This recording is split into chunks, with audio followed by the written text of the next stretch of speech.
La raison principale pour laquelle les gens n'arrivent pas à manifester ce qu'ils souhaitent dans leur vie, tu sais, ce sentiment où tu te sens presque désespéré parce que tu n'arrives pas à manifester en fait ce que tu as envie.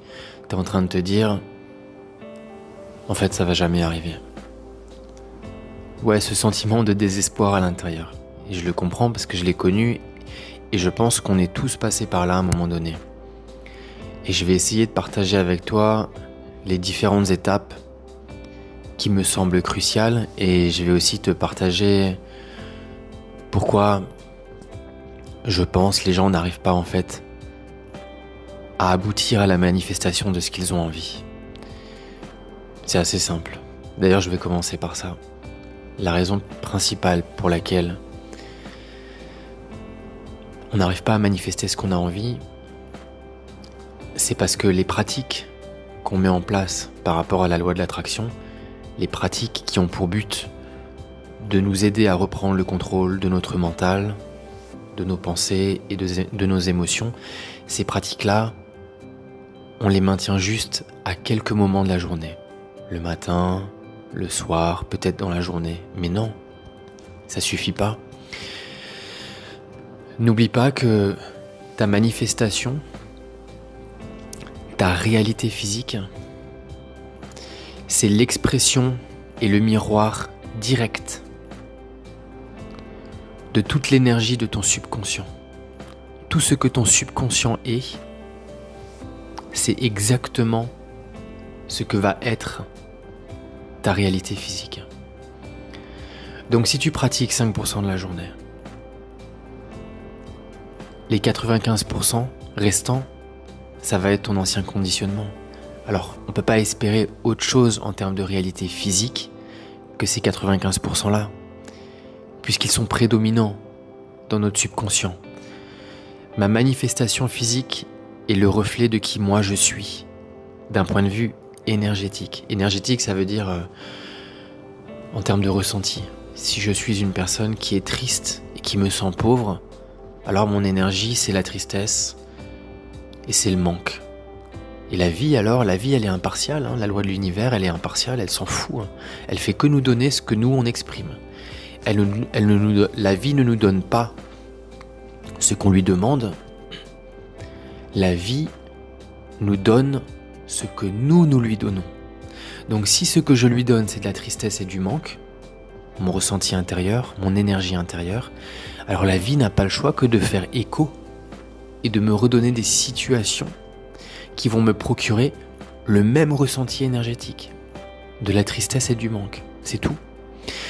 Et donc voilà, ça c'est la raison principale. Et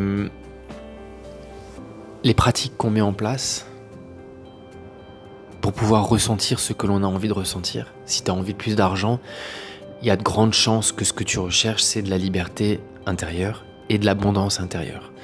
Si tu as envie d'une relation amoureuse, il y a de grandes chances que ce que tu recherches, c'est de la complétude, c'est du partage, c'est de l'échange, c'est de l'amour, cette énergie-là.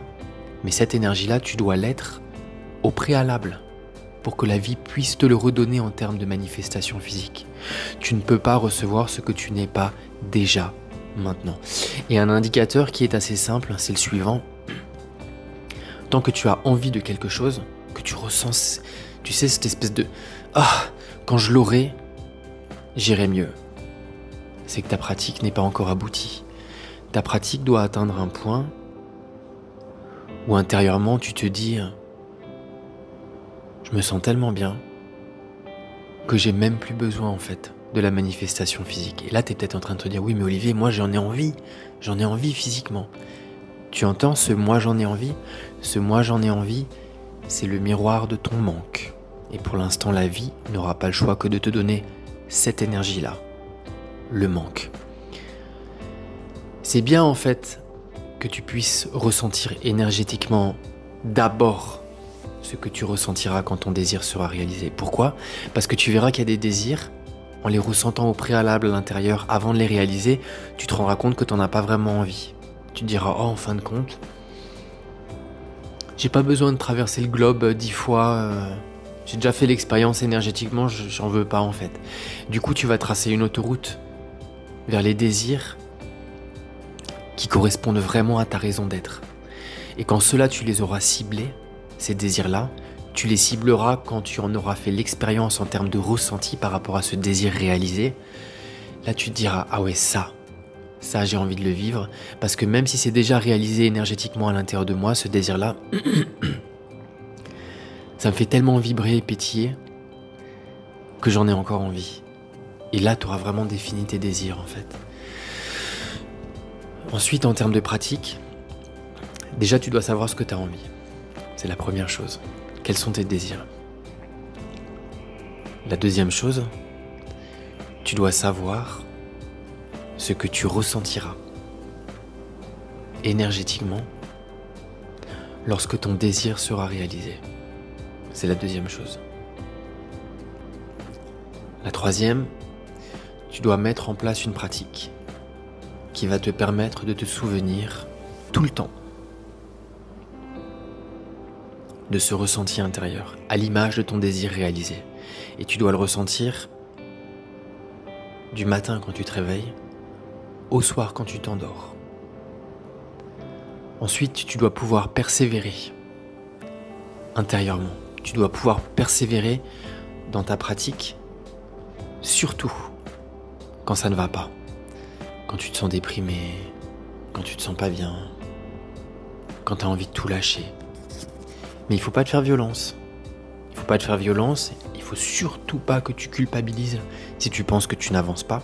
Parce que n'oublie pas, ce que tu ressens, c'est ce que tu vas obtenir. Donc si ce que tu ressens c'est de la culpabilité, pendant 1 heure j'ai pas médité et je me suis de nouveau calibré à la version 1.0 de moi, je me suis de nouveau calibré à mon ancien conditionnement. Si tu ressens de la culpabilité, c'est ce que tu es en train de dire à la vie. Culpabilité. Et la vie va te donner des situations qui vont te faire ressentir aussi de la culpabilité. Ensuite, l'effort que tu fais, l'effort que tu es en train de faire pour ressentir ce ressenti de ton désir réalisé au quotidien, cet effort ne doit pas être trop fort. Parce que s'il est trop fort, tu ressentiras de la résistance à l'intérieur. Pareil, la résistance, c'est une énergie. Donc s'il y a trop de résistance, la vie va te donner des situations qui vont te procurer la même énergie, à savoir la résistance. Et après c'est facile. Après tu continues tous les jours, et tous les jours, et tous les jours, et tous les jours. Et là tu vas me dire, oui mais Olivier, quand est-ce que ça va arriver? Tant que cette question est là, c'est qu'il y a du manque à l'intérieur. Tant qu'il y a du manque, tu ne peux pas réaliser ce que tu veux et tu es en train de réaliser l'inverse. Juste pratique. Et en fait, tu sauras avec ta pratique que tu auras atteint un état de bien-être tel que la non-réalisation physique de ce désir ne te procurera plus d'insatisfaction comme auparavant. Tu te sentiras déjà bien. Par contre, tu te réjouiras de la réalisation physique. Tu te diras, oh purée, ça va être top. Mais je me sens déjà bien. Si ça arrive maintenant, c'est super. Mais si ça arrive demain, je me sens déjà super maintenant. Ça, c'est vraiment la clé. La clé, c'est je me sens bien avant la réalisation de mon désir qui lui aussi me permettra de me sentir bien. L'état dans lequel je suis maintenant doit correspondre à la destination physique où je souhaite me rendre. Tu vois ce que je veux dire? Ne te concentre jamais sur tes problèmes. Uniquement sur les solutions. Toujours. Voilà, c'est à peu près tout. C'est pour ça que moi je propose une semaine que j'appelle la semaine de la persévérance sur la loi de l'attraction.